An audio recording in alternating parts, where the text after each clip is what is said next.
173-0. That's not a typo. That's Goldberg's legendary undefeated streak in WCW. But how did this NFL player turned wrestler become one of the most dominant forces in sports entertainment? And did his success in WCW translate to WWE stardom? Picture this: a 6'4", 285-pound wrecking ball of muscle and intensity. That's Bill Goldberg, fresh off an NFL career cut short by injury. His transition from football to wrestling is like going from smashing through offensive lines to smashing through opponents in the squared circle. But Goldberg's story isn't just about his impressive physique or intense persona. It's about that mind-blowing 173-0 streak. That's Goldberg's claim to fame. As we dive into his career, we'll see the highs, the lows, and maybe even a few surprises. But how did Goldberg's streak even begin? Picture this: an unknown wrestler steps into the ring, and in less than 2 minutes, he's already a fan favorite. What made Goldberg's debut so explosive, and how did he manage to keep that momentum going for over a year? It all started on September 22nd, 1997. WCW fans had no idea they were about to witness the birth of a phenomenon. Goldberg, fresh from his NFL career, steps into the ring against Hugh Morris. The match is short, intense, and leaves the audience stunned. In just a matter of minutes, Goldberg demolishes his opponent with a display of raw power and athleticism that wrestling hadn't seen before. This wasn't just another debut. It was like watching a hurricane touch down in the middle of a wrestling ring. Goldberg's explosive style immediately captivated fans. He wasn't there to put on a technical wrestling clinic. He was there to dominate. And dominate he did. But here's where it gets really interesting. Goldberg's matches weren't just short. They were downright tiny. We're talking 1 to 2 minutes of nonstop action. In the time it takes most of us to brush our teeth, Goldberg was in and out of the ring, leaving another opponent in his wake. Now, you might think short matches would be boring, but Goldberg turned these brief encounters into must-see TV. His signature moves, the spear and the jackhammer, became instant classics. Fans would hold their breath, waiting to see who would be on the receiving end of these devastating finishers next. This formula of quick, decisive victories was like nothing else in wrestling at the time. While other wrestlers were putting on 20-minute epics, Goldberg was rewriting the rules. His matches were more like watching a predator take down its prey than a traditional wrestling bout, and fans couldn't get enough of it. But why did this style resonate so much with fans during the Monday Night Wars? Well, it's all about timing. Wrestling was in the middle of a huge boom period.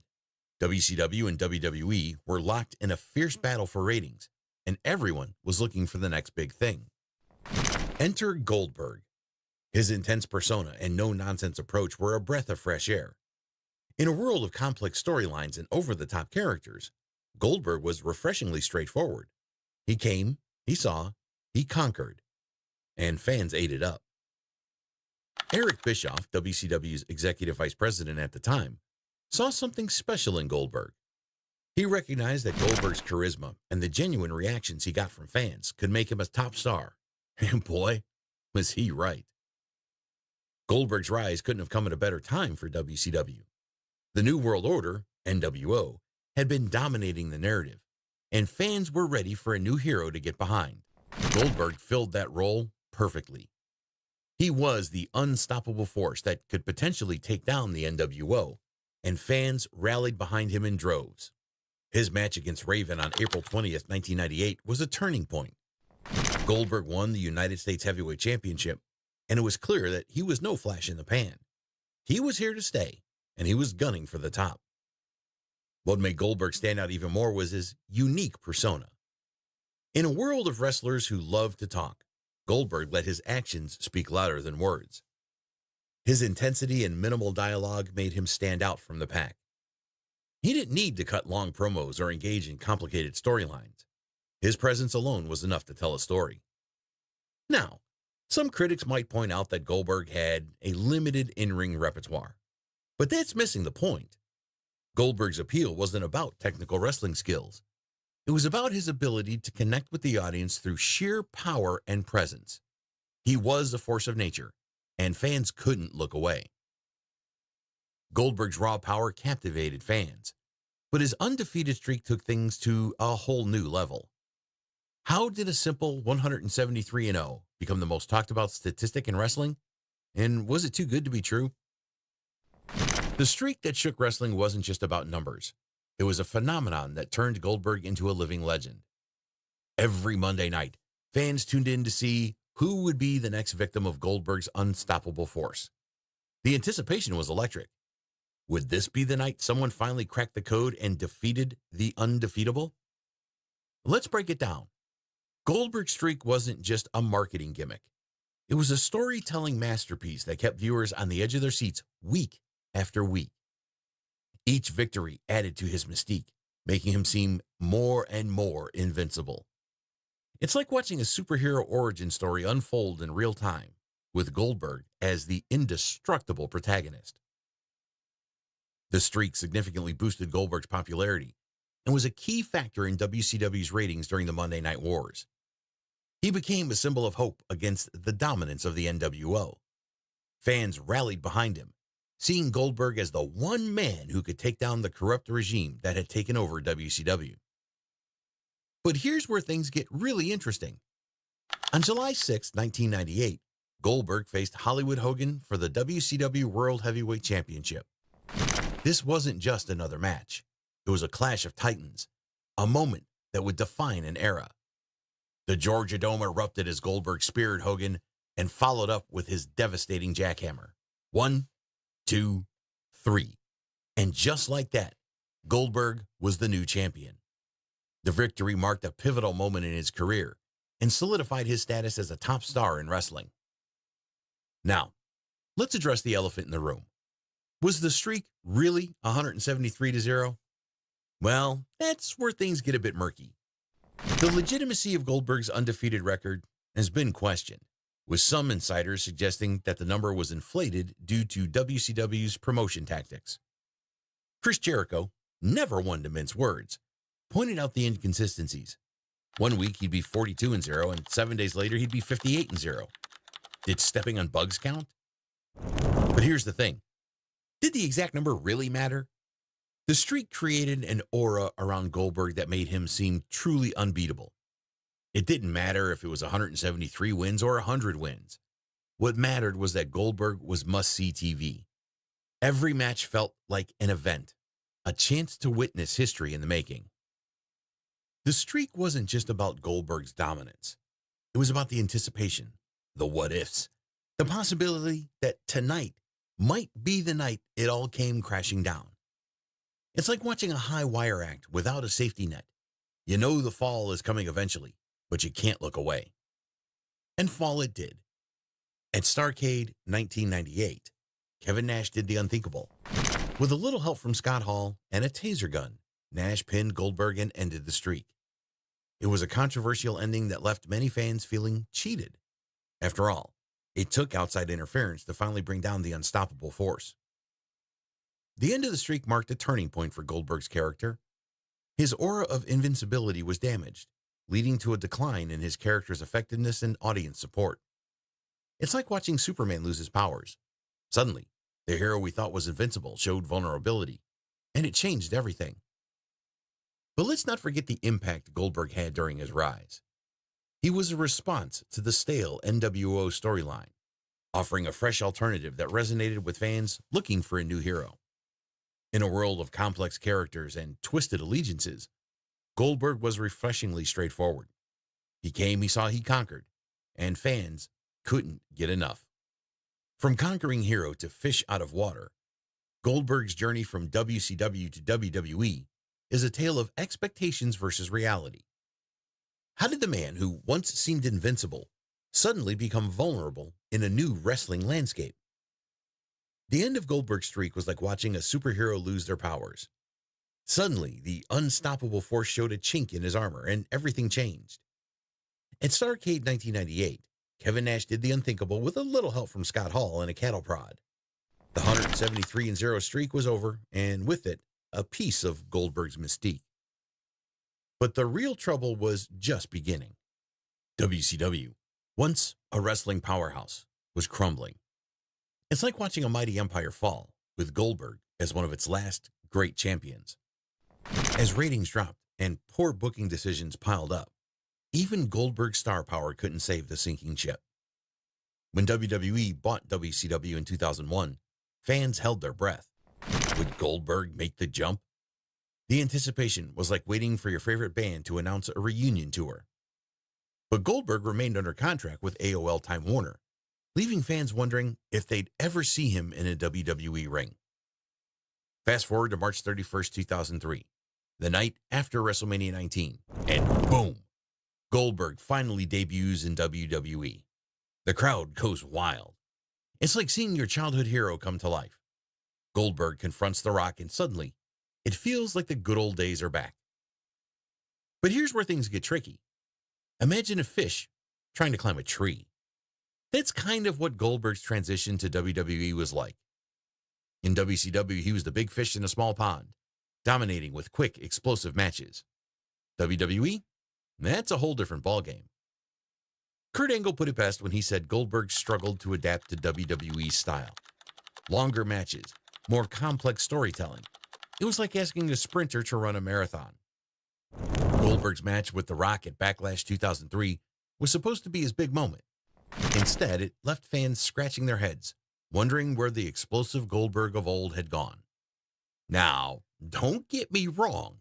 Goldberg did have his moments in WWE. He won the World Heavyweight Championship from Triple H at Unforgiven in 2003. But it's like getting the keys to a Ferrari and finding out you can only drive it in first gear. The title run was plagued by a lack of compelling challengers and disappointing match quality. Behind the scenes, things weren't much better.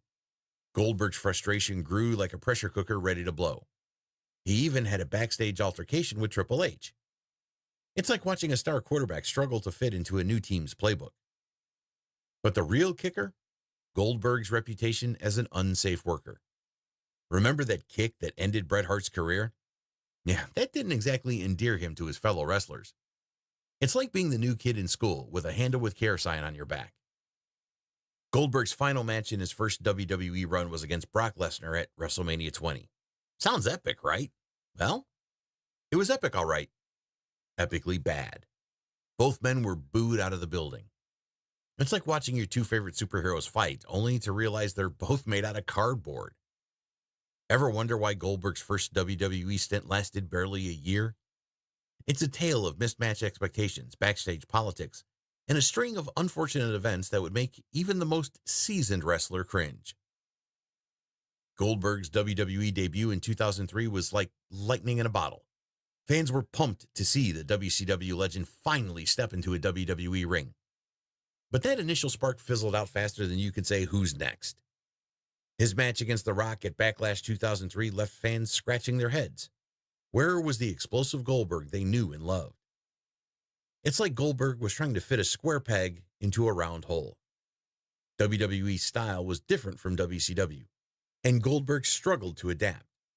Kurt Angle hit the nail on the head when he said Goldberg's explosive style was better suited for short matches. In WWE, he was expected to go longer, and it just didn't click. But the problems weren't just in the ring. Backstage, things were heating up like a pressure cooker.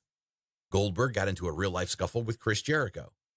It's like high school drama, but with grown men in spandex. This didn't exactly make him Mr. Popular in the locker room. And let's talk about that title reign. Goldberg won the World Heavyweight Championship from Triple H at Unforgiven 2003. Sounds great, right? Well, it was about as exciting as watching paint dry. Lack of good challengers and disappointing matches made his reign feel like a dud firecracker. Eric Bischoff, the guy who helped make Goldberg a star in WCW, summed it up perfectly.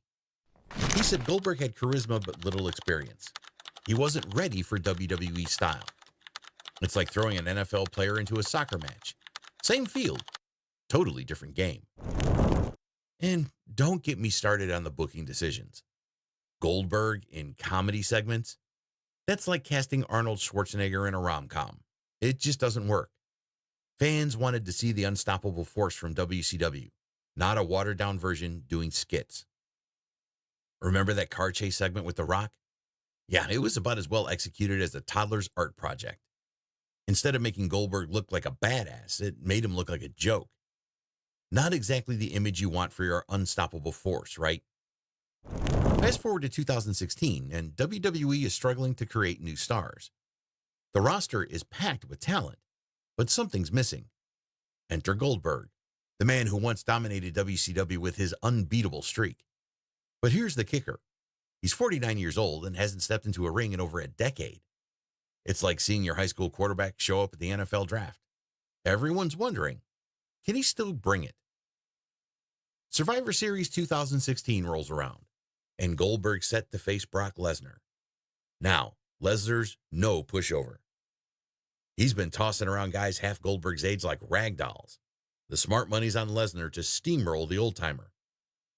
But what happens next? Goldberg beats Lesnar in 1 minute and 26 seconds. It's not just a win, it's a squash match. Fans are losing their minds. It's like watching your grandpa outrun Usain Bolt. This shocking victory wasn't just nostalgia fuel. It's a statement. Lesnar hadn't been pinned since April 2013. That's over 3 years of dominance. Ended in less time than it takes to microwave a burrito. Suddenly, Goldberg's not just back. He's a force to be reckoned with. The comeback train doesn't stop there. Goldberg enters the Royal Rumble and eliminates Lesnar again. It's like lightning striking twice, and fans are here for it. But the real shocker? At Fastlane, Goldberg wins the Universal Championship from Kevin Owens in 22 seconds. That's right, 22 seconds. Blink, and you'd miss it. Now you might be thinking, great for Goldberg, but what about the full-time wrestlers? And you'd have a point. This is where things get complicated. Goldberg's wins are exciting, but they're also stirring up debate. Is it fair for a part-time wrestler to swoop in and take opportunities from guys who are on the road 300 days a year? Goldberg's matches during this run are short, explosive affairs. It's like he's transported straight from his WCW days. Fans who grew up watching Goldberg are thrilled. It's nostalgia on steroids. But for every fan cheering, there's another one wondering if this is the best use of WWE's airtime. The controversy reaches its peak when Goldberg squashes the Fiend Bray Wyatt in February 2020. Wyatt had been built up as this unstoppable supernatural force, and Goldberg beats him like he's a jobber from WCW Saturday Night. It's a moment that has fans divided. Some love seeing Goldberg back on top. Others feel like it's a slap in the face to younger talent. But here's the thing. Whether you love him or hate him, you can't ignore Goldberg. His comeback proves he can still connect with the audience. He's like that classic rock band that comes back for one more tour. Sure, they might not have any new hits, but they can still pack an arena. Goldberg's return is a mixed bag. On one hand, it's a thrilling reminder of wrestling's past. On the other, it raises questions about WWE's future. Can the company keep relying on stars from the past? Or is it time to fully commit to building new legends? There's one question we need to answer. How does a guy who couldn't wrestle for more than 5 minutes without gasping for air end up in the same conversation as The Rock and Stone Cold? It's time to settle the debate once and for all. Is Goldberg a wrestling legend or just a glorified bodybuilder with a catchy entrance theme? Goldberg's impact on wrestling is like a double-edged sword. On one side, you've got the undeniable star power that drew crowds and boosted ratings. On the other, you've got a limited moveset and a reputation for being unsafe in the ring. It's like trying to decide if a monster truck is a good car. Sure, it's impressive, but would you want to drive it to work every day? Let's start with the positives. Goldberg's rise in WCW was nothing short of meteoric. He came at a time when wrestling needed fresh stars, and boy, did he deliver. His intensity and no-nonsense approach were a breath of fresh air in a world of complex storylines and over-the-top characters. It's like he was the answer to a question fans didn't even know they were asking. Arn Anderson, a WWE Hall of Famer, puts Goldberg's popularity in perspective. He compares Goldberg's appeal to that of Hulk Hogan and The Rock during their peak. That's some serious company to keep. It's like being mentioned in the same breath as Michael Jordan and LeBron James in basketball. But here's where things get tricky. Goldberg's in-ring ability has always been a point of contention. Critics have called him a one-trick pony due to his repetitive moveset. It's like having a Swiss Army knife, but only ever using the bottle opener. Sure, it works, but what about all those other tools? Eric Bischoff, the man who helped make Goldberg a star in WCW, admits that Goldberg's success was largely due to timing. He says Bill came out with very little experience, but he got a tremendous reaction from the crowd just because he had so much charisma. It's like catching lightning in a bottle. Impressive, but hard to replicate. Now let's talk about the elephant in the room. Safety. Goldberg's reputation took a big hit when his kick ended Bret Hart's career. It's like being known as the guy who accidentally broke the Mona Lisa while trying to dust it. This incident led to ongoing criticism about Goldberg's in-ring safety, a cloud that's hung over his legacy ever since. But here's the thing. Despite all the criticism, Goldberg remains a significant figure in wrestling history. His drawing power is undeniable. Even in his later WWE runs, he was still a major attraction at big events. It's like an old rock star who can still sell out arenas, even if they can't hit the high notes anymore. Goldberg's legacy is complex, to say the least. He's got undeniable star power and a significant place in wrestling history. But those ongoing criticisms about his in-ring abilities and booking decisions, they're not going away anytime soon. It's like trying to solve a Rubik's Cube where every side is a different shade of gray. So, where does this leave us? Is Goldberg truly one of the greats? Well, that depends on how you define greatness in wrestling. If it's about star power, crowd reactions, and memorable moments, then Goldberg's right up there with the best. But if you're looking at technical wrestling ability and long storytelling matches, well, let's just say Goldberg's not winning any Iron Man matches. In the end, Goldberg's impact on wrestling is undeniable. He brought a unique intensity and presence that changed the game. His spear and jackhammer moves became iconic, inspiring a generation of wrestlers. But his legacy also serves as a cautionary tale about the importance of in-ring safety and the need for wrestlers to evolve their skills. Goldberg's career shows how wrestling and fans have changed. He's both a nostalgic throwback and a controversial figure. Love him or hate him, Goldberg's impact is undeniable. He proves that sometimes all you need is a catchy entrance theme and a devastating spear to leave a lasting mark on wrestling history. Goldberg's intensity and unmatched physical dominance have left an indelible mark on WWE history. His explosive speed and power made him a force to be reckoned with, whether it was during his undefeated streak or his devastating spear and jackhammer combination. Goldberg's aura of invincibility brought an unforgettable edge to every match he was in, cementing his legacy as one of the most feared superstars to ever step in the ring. Shifting focus to another powerhouse of WWE, Batista, known as the Animal, embodied sheer brute strength and aggression. Rising to prominence in the early 2000s, Batista's combination of size, speed, and power made him a formidable opponent. His devastating Batista bomb and relentless intensity earned him multiple championships, making him one of the top superstars of his era. Check out this video next. See you soon.